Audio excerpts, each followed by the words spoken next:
जय श्री कृष्णा। आशा करছি সবাই ভালো আছো, আমিও ভালো আছি। পূজা লাইফস্টাইল ব্লগে তোমাদেরকে স্বাগত জানাই। তো আজকে চলে এলাম একটা নতুন ভিডিও নিয়ে। আজকে কোনো ব্লগ ভিডিও না, আজকে একটা রেসিপি ভিডিও। তো আমি বাদাম ছাপার রেসিপি ভিডিও দেখাবো, তোমরা প্লিজ কেউ স্কিপ করো না, রেসিপিটা সবাই পুরোটা দেখো। দেখো আমি কত বড় বাদাম ছাপা বানিয়েছি। তোমরা যদি এরকম বানাতে চাও তাহলে প্লিজ আমার রেসিপিটা ফলো করো, মাঝখানে কেউ স্কিপ করো না, তাহলে ভালোভাবে কেউ বুঝতে পারবে না। তো আমি এখানে 400 গ্রাম বাদাম নিয়েছি আর এরকম দুটো গুড় নিয়েছি, এটা হচ্ছে আখের গুড়। তো বাদামটা দেখো আমি ভেজে রেখেছি, একদম সাদা করে লো ফ্লেমে আস্তে আস্তে ভাজতে হবে বাদামটা।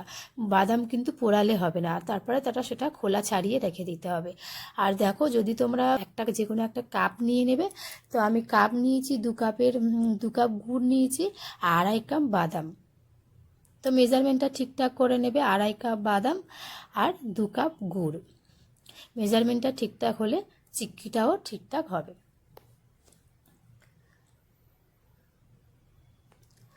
আর আমাদের চিক্কি বানাতে গেলে এরকম একটা প্লাস্টিক লাগবে দুটো, আর বেলনা লাগবে।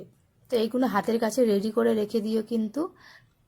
আর কড়াইতে আমি একটু সামান্য তেল দিয়েছি, খুব বেশি তেল লাগে না বাদাম চিক্কি করার জন্য। আমি সামান্য একটুখানি তেল দিয়ে কড়াটা গরম করে নিয়েছি, নিয়ে এবার একে এক করে গুড়গুলো দিয়ে দেবো। দিয়ে গুড়টা ভালো করে আমি জ্বালিয়ে নেবো আস্তে আস্তে। তো এটা একটু লো ফ্লেমে, মাঝে মাঝে লো ফ্লেম দেবে, মাঝে মাঝে একটু হাই ফ্লেম দেবে। দিয়ে দিয়ে গুড়টা ভালো করে গলিয়ে নিতে হবে। ধীরে ধীরে ধীরে ধীরে যখন গুড়টা গলে যাবে, গুড়টার কালারটা চেঞ্জ হয়ে যাবে, একটু ডার্ক কালার এসে যাবে, তখন তোমরা বুঝতে পারবে। তো গুড়টা দেখো কতটা পাতলা হয়ে গেছে, ডার্ক কালার এসে গেছে। এবার কিন্তু আমি গ্যাসের ফ্লেমটা বন্ধ করে দিয়েছি, দিয়ে বাদামটা আমি পটাপট দিয়ে দেবো। এটা কিন্তু বাদাম দিয়ে আমি হয় বলে যদি আমি রেখে দিই, তাহলে কিন্তু গুড়গুলো সব, বাদামগুলো সব কিন্তু তাল হয়ে বসে যাবে। এটা একটু তাড়াহুড়ো করে করতে হবে এই কাজটা। প্লাস্টিক বিছিয়ে রেখে দিয়েছিলাম আমি, তার উপরে বাদাম আর গুড় মিশ্রণটা দিয়ে দিলাম, দিয়ে উপর থেকে একটা প্লাস্টিক দিয়ে তাড়াতাড়ি করে আমি পাতলা করে বেলে নেব। তো এই কাজটা একটুখানি তাড়াতাড়ি করবে, কারণ গুড়টা তো গরম, কড়াইয়ের মধ্যে যদি বাদাম ভাজাগুলো দিয়ে দাও আর গুড়টা একসাথে মিক্স করতেই থাকো করতেই থাকো করতেই থাকো, তাহলে ওখানেই দলা পেকে যাবে, তাহলে আর এরকম চিক্কি হবে না।